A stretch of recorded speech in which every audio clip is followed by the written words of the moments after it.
Bonjour, je m'appelle Pierre Imblo Ferrero, cofondateur de Grand Shooting. Je vais vous parler dans cette vidéo de traitement de visuels à grande échelle et plus précisément d'automatisation du traitement des visuels. Nous allons commencer par voir en quoi la gestion des grandes quantités d'images pose problème, avec des cas issus de vrais sites e-commerce. Ensuite, je vous parlerai des nouvelles possibilités d'automatisation que Grand Shooting permet. Pour cela, je vais présenter la solution déployée au sein du groupe Galeries Lafayette pour le traitement des visuels transmis par leurs fournisseurs. Mais avant cela, une question simple. En quoi la mise en ligne d'images ou de vidéos pose problème? On sait que le retail est un gros consommateur de médias, pour les visuels des produits bien sûr, mais plus généralement pour les réseaux sociaux et pour tous les canaux de vente, que ce soit du B2C ou du B2B. La difficulté pour un retailer est d'agréger tous ces médias tout en conservant la meilleure expérience d'achat possible sur son site. En quoi les images peuvent occasionner une mauvaise expérience? Eh bien, par exemple, en affichant des images en double sur une fiche article. Les doublons ne sont pas nécessairement des images strictement identiques. L'œil est dérangé par la juxtaposition d'images trop semblables. J'ai, par exemple, déjà vu sur un site qui vend des consoles de jeux la même manette avec des voyants lumineux affichés dans différentes couleurs. Ça, c'est pas bon. Avoir différents visuels pour présenter le produit en usage, dans différentes ambiances, ou pour mettre en avant certains détails, ça c'est intéressant. Mais afficher deux fois la même image, ça désoriente l'acheteur et ça montre une mauvaise gestion des visuels. Je parle des doublons, mais il y a aussi les visuels manquants. Dans cet exemple, une offre commerciale propose un lot. Le visiteur s'attend à avoir 3 visuels sur la fiche article. Le prix de lot, lui, est forcément supérieur au prix de vente à l'unité. C'est clairement un frein à la vente. Plus subtil maintenant. Sur une grille d'une page catégorie, il est important que la taille du produit dans l'image reflète la taille réelle du produit ou de sa contenance. Il y a des secteurs pour lesquels cette règle est vitale. Par exemple la cosmétique. Si vous vendez des flacons de parfum, un produit peut être plus cher parce qu'il contient plus de parfum. C'est important de refléter avec une image où le produit paraît plus grand. Dans cet exemple, c'est la même chose. La barquette de poulet de 210 grammes a la même taille que celle de 500 grammes. Et elle est même plus grande que la barquette de 300 grammes. L'acheteur ne peut le savoir qu'en cliquant sur chaque produit pour accéder aux détails de la fiche produit. On est en train de parler de poulet. Je ne suis pas certain que tout le monde prenne le temps de benchmarker chaque fiche produit avant de le mettre dans son panier. Dans ce cas, il ne faut pas s'étonner si le produit de 300 grammes n'est pas acheté. C'est juste qu'il est plus cher et plus petit sur l'image. On commence à mieux comprendre en quoi mettre en ligne beaucoup d'images, c'est difficile. Il faut regarder toutes les images, les comparer entre elles et tout mettre en cohérence. Notez que je n'ai pas encore parlé de la qualité des visuels, encore un enjeu qui impacte les ventes.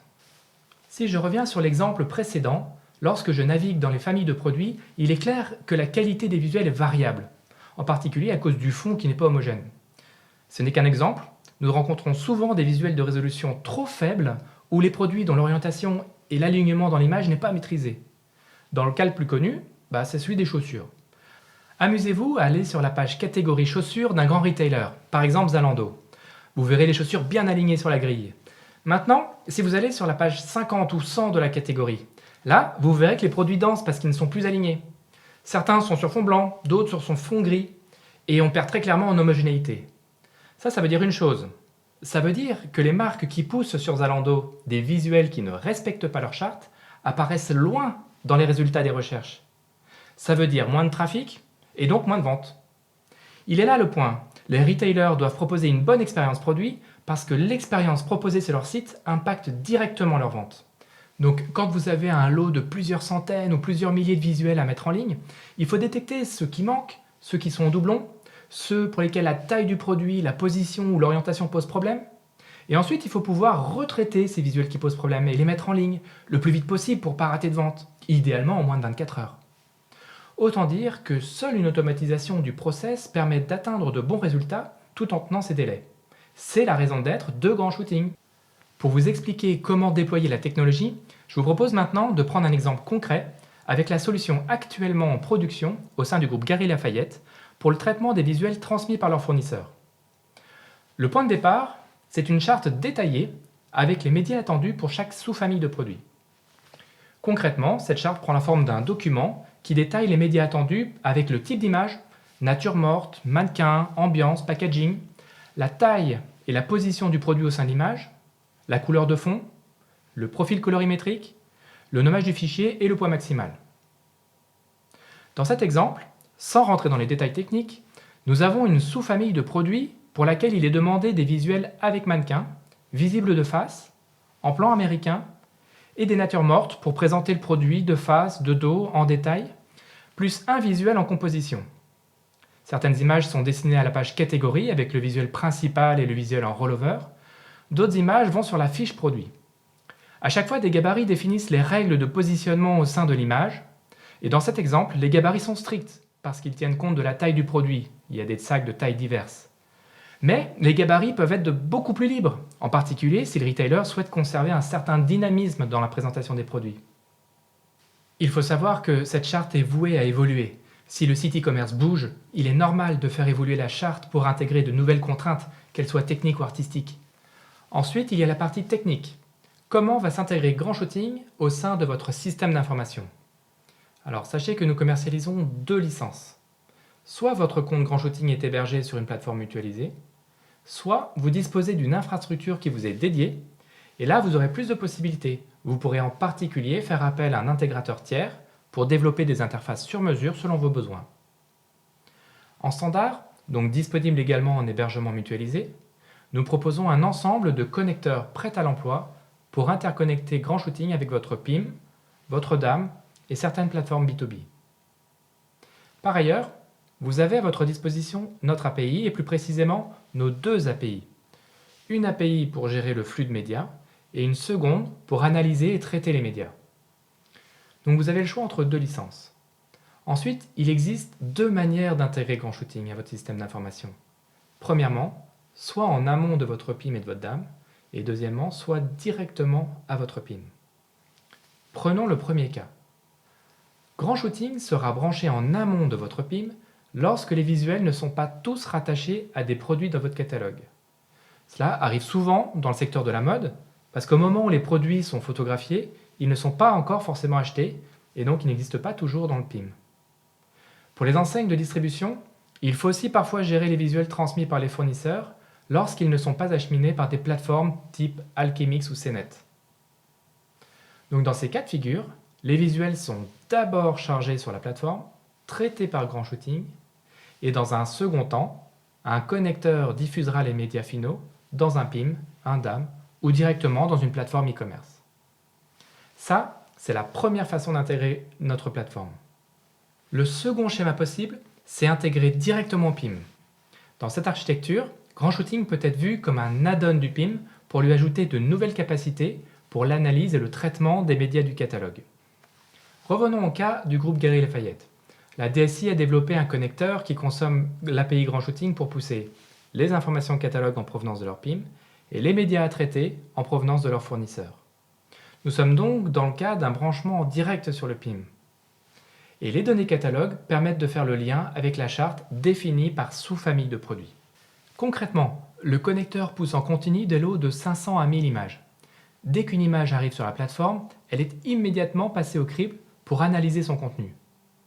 Dans cet exemple, nous voyons une jupe avec une nature morte plus 3 visuels avec mannequin.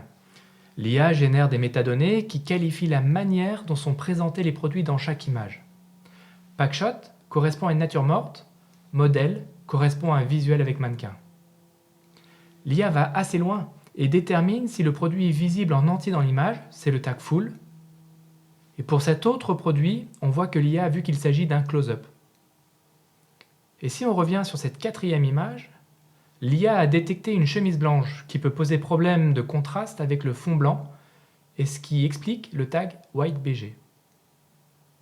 Dans le cadre de ce projet avec les Galeries Lafayette, il a été codé des règles métiers qui appliquent des pastilles de couleurs aux images selon les traitements opérés en retouche. La pastille verte indique que l'image doit être détourée et que la tête du mannequin doit être coupée. La pastille bleue demande un simple détourage sur l'image. Il s'agit de conventions et elles ont été décidées pour ce projet. Mais tout type de règle peut être designé pour enrichir les images avec les métadonnées qui vous serviront vos process et donc qui vont servir votre business. Les images sont donc analysées en temps réel à mesure qu'elles sont poussées par le PIM. Après la qualification, elles sont automatiquement retraitées, soit via des scripts, soit via des prestataires de retouche, selon le travail à faire. Quelques heures plus tard, les visuels reviennent de la retouche, elles sont mises automatiquement au gabarit, on appelle cette étape le framing, pour être enfin présentées sur les planches contact de validation. Selon la nature des traitements en retouche et d'autres règles, comme par exemple s'il s'agit d'un produit standard ou premium, la validation est automatique ou manuelle. Et après validation, les visuels sont poussés en ligne. Au final, le workflow est assez simple. 1. Les images sont poussées par le PIM avec les données catalogues. 2. La plateforme analyse en temps réel pour qualifier le contenu et déduire ce qu'il faut faire. 3. Selon les règles internes au client, les visuels sont dispatchés pour être traités ou retouchés. Et 4. Ils reviennent automatiquement pour la mise au gabarit, être contrôlés, validés et diffusés. Selon la complexité de la retouche, les traitements peuvent être immédiats ou prendre jusqu'à 48 heures. En moyenne, une image met aujourd'hui 20 heures pour monter en ligne et nous travaillons à l'optimisation des processus pour réduire ce temps. À présent, je vais vous faire un aparté sur l'IA et sur les métadonnées générées. La majorité des algorithmes d'intelligence artificielle permet de détecter des objets ou des matières au sein des images, mais ne s'intéresse pas à la manière dont sont présentés les produits au sein des images. Grand Shooting va vous restituer des marqueurs très précis qui qualifiera votre base de médias. Je vous ai présenté un premier exemple pour les Galeries Lafayette, où la plateforme distingue les natures mortes des produits portés sur mannequin, mais sachez qu'en standard, la plateforme va beaucoup plus loin. On peut citer par exemple avoir la position et l'orientation des produits au sein des images. Sur un mannequin, savoir s'il est visible de face, de dos, de trois quarts, de plein pied, cadre resserré. Savoir si un visage est reconnaissable ou pas. Détecter lorsqu'un produit est dans son emballage ou pas. S'il s'agit d'une nature morte, est-ce que c'est un packshot sur fond uni ou un visuel d'ambiance? Il y a plein d'autres marqueurs. Et l'architecture a été pensée pour être étendue avec l'intégration d'autres technologies, comme nous l'avons déjà fait par exemple pour estimer l'âge des mannequins et en particulier pour détecter la présence d'enfants dans les images. Donc si vous avez des besoins qui en standard ne sont pas couverts par Grand Shooting, vous pouvez intégrer vos propres algorithmes ou bien des technologies tierces. Vous l'aurez compris, vous aurez la main sur de nombreux paramètres pour coller au plus proche de vos besoins et de vos process métiers. En particulier, le contrôle qualité est une étape clé qui souvent nécessite une attention particulière. Dans certains cas, vous voudrez automatiser pour gagner du temps. C'est le cas par exemple pour les Galeries Lafayette lorsqu'un simple détourage a été fait. Les visuels sont mis en ligne au plus vite, quitte à être repris dans un second temps s'il y a un problème. Dans d'autres cas, vous voudrez contrôler avant la mise en ligne. Et pour cela, Grand Shooting présente des planches contact intelligentes.